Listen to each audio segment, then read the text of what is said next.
Yo, what's up? Welcome to another video. Today we're going to be talking about how to quit marijuana and change your life. Stay tuned.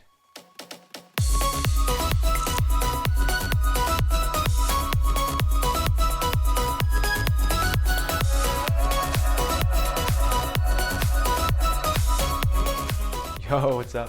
Welcome to another episode of Sobriety University.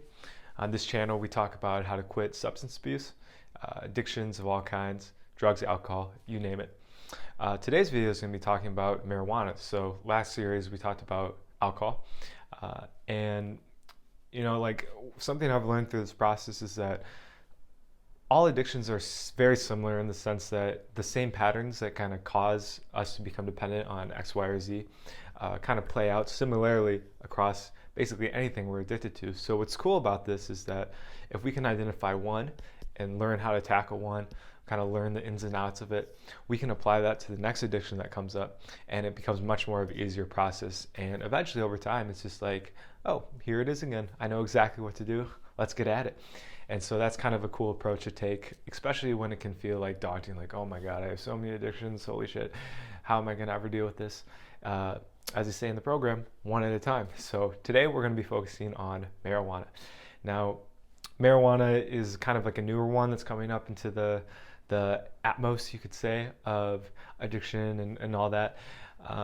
Obviously, with it being legalized, it's much more available now, and it's becoming much more mainstream. There's a lot of beliefs, I think, that it's not addictive, and it definitely does have different properties and different effects than alcohol. So it can make sense if like we're comparing it to alcohol, how one could think it's like not as serious. Like often we can still function when we smoke. I remember I could drive. Often it's we can still get stuff done, be productive. Like we're not like kind of out there being belligerent and blacking out and stuff. We just most likely just get stoned and sit on a couch and watch a movie. So it's like, how could that be like such a problem? Where I think it starts to become maybe an issue is similarly to what we talked about with alcohol, where we just start to lose our motivation and creativity and passion, and it slowly just becomes the most important thing of our life. And I know for me, it just over time, that's all I thought about, that's all I cared about, that's all I did was just to get home so I could smoke, and everything else was kind of secondary. So it's in like a sense of a hierarchy, marijuana was way up here and everything else was just kind of below. And if it got done, great. If it didn't, great, as long as I could get to that marijuana.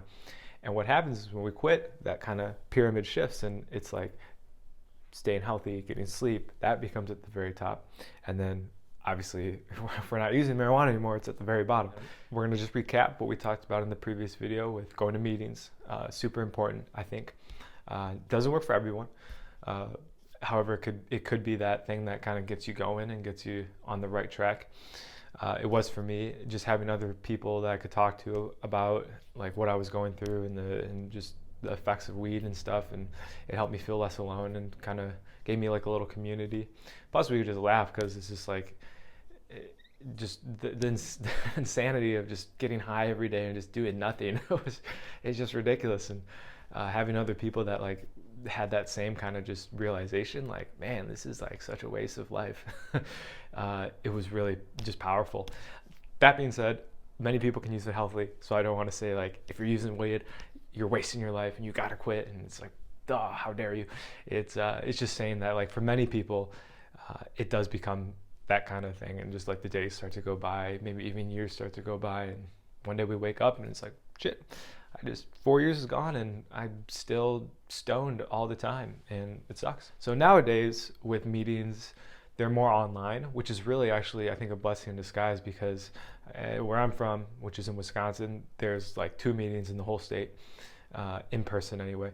And now that the Zoom stuff is going on, I mean, it's just, there's like hundreds and hundreds, and probably like 20, 30, 40, maybe even 50 a day. Maybe I'm exaggerating on the 50, but there's definitely over 20 meetings a day, and you can just go online and search for them, and it's just great. Like, you can just chill at home and just talk to people. And what's great about meetings too is that they never say like you have to be off pot to attend. It's not like it's not like a fraternity or anything where it's like you just have to have certain qualifications. It's like all you really, like, you can still be smoking and still going. It's super helpful for those who have quit, because you can kind of just see like where I was, and it's also helpful for those who are still smoking, because you get to hear from people that aren't, and it's just like, wow, like I can actually do this, and like I can make it through a week or a month or even a day, and I'll be alive. Like it's not gonna kill me. I can do it, and just seeing that other people have gotten through it, it's super motivating. And then you just get to watch people like start from zero and then go to, they hit months, to hit weeks, to hit, I mean, occasionally you'll hit someone that'll hit a year, and it's just like, wow, like it just compiles motivation for the next person that comes to the next person. And it's just, again, I can't say the exact name of the meeting because there's privacy purposes and stuff. Again, probably know what it is. It's pretty self-explanatory. So I would totally recommend it, and just to consider it. Even like, again, it might be too much. I know, like, quitting weed, for me there was a lot of anxiety. My social anxiety like spiked through the roof, and so going out into public places and actually having to talk to people, it was really intimidating. So like, just take your time and like trust your instinct, trust your gut. You'll get there when you're ready. And it can also just be a great exercise to learn how to talk in front of people and kind of step outside that social anxiety. What's nice too about the Zoom meetings is that there's like a different energy when you're around people. Like when you're sitting behind a computer, there's a greater sense of safety and like security, and like, okay, it's just weird. I can't explain it. It's just like, it's just easier to talk. It's just like, because you don't have to actually like feel the energy of the people as intensely as when you're actually with them. You can just you just see their faces on a computer screen, and that can be super helpful as well.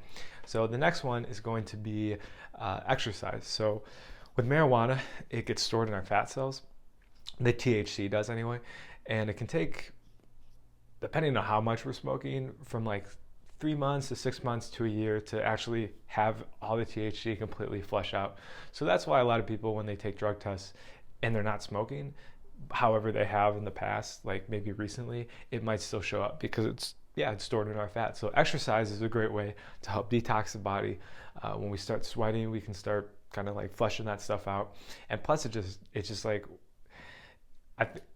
it's healthy at first, I believe, to find ways to feel good, because quitting can be quite painful. And so getting the natural high from exercise is a great way to kind of combat that. And it's like, we replace this high with this high. And now as I say this, I have to say, like, no, we don't want to become addicted to exercise, because that's definitely an addiction as well. I'm talking about just like maybe a few times a week, going for a run, doing some cardio, even going like sitting in a sauna or something, can help just start flush out and speed up that process. The next thing I want to discuss is about food, because having a clean diet and starting to change up the way we eat can really help the process as well. Basically just finding ways to lessen the pain of the withdrawal process. Everyone's withdrawal process is different. Some it's more intense, some it's pretty simple. Just it all depends too on what we were smoking, how much we were smoking, how often we were smoking. For this sake though, we're just for food. I think that can just help in all areas, not just like for those who are going through like the real intense like sweats and stuff. When I was using, I would eat fast food every single day for every single meal, and like I would occasionally, like maybe once a week, cook eggs. Ate zero veggies besides what was like on a cheeseburger, and it was just like no wonder I was so depressed. It's like I was eating shit all the time. And so as soon as I got clean, I was like, something switched. I'm like, okay, it's time to like change up our diet. Like, I have no idea what this is going to do for us. I have no idea if this is actually going to be helpful, but I have to try something, because this way has not been working. So the first thing I did was I got a kale salad, and I obviously went really extreme with it and got like sprouts and just like all kinds of arugula, and it was just the worst thing I've ever eaten in my entire life. But it set the stage, right? So, and I'm like, okay, no salads is ever going to be as worse as this salad. But the benefits afterwards are just amazing. Like There's a lot of magnesium in it, which helps calm anxiety.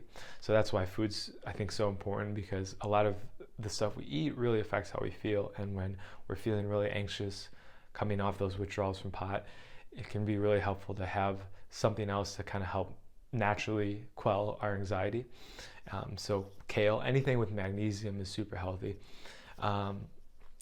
Yeah, and man, I just want to start talking about food and stuff, but I think we'll say that for another series, because there's a lot to dive in with food and how it affects our mental health and stuff. So thank you guys so much for tuning in. Appreciate anyone who's watching this. Feel free to like and subscribe if you liked it. Can always opt out at any time. I do offer one-on-one coaching, so hit me up in the email that I'll put in the description, and we can talk like scheduling and stuff, and just kind of what program might be best for you. Tomorrow we're going to be talking about some signs that it might be time to quit. Maybe some things that are coming up in our life that are like little nudges that are saying, hey, if you put this down, you're going to have a much better life. Heed my warning. And I'm excited to dive into that with you. Again, thank you so much, and we'll talk to you in the next one. Peace.